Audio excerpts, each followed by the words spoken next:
Hey everyone. So we know that transitions can be a really tricky time for some of our students, and this can be a time that we get a lot of meltdowns and a lot of negative behavior. So we've come up with 4 tips to help you guys through these transitions without meltdowns.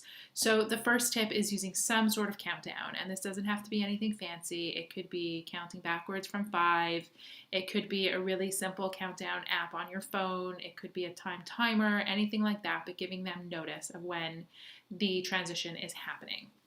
The second tip is using a visual schedule, and that can be a text schedule as well, but giving them predictability about what is happening. So the visual schedule can be for the hour, for the day, for the week, depending on the age of the learner, but telling them what's happening and what to expect, as well as interspersing preferred activities with non-preferred activities. So if they're going to have to do some printing and then some reading, the next thing on the list can be playing ball if they like that. The third tip for transitions is practice. So the time of the actual transition is not the best time to be teaching them the skill, but we want to practice it. So if you're having a really difficult time with, let's say, the morning routine, practice it at a time when they're happy and rested, not first thing in the morning. And you could just say, hey, we're going to practice getting out of bed and go through the whole routine so that they get the practice for what it should look like. It won't generalize every single time right away, but the more practice that they get, the better they'll get at it.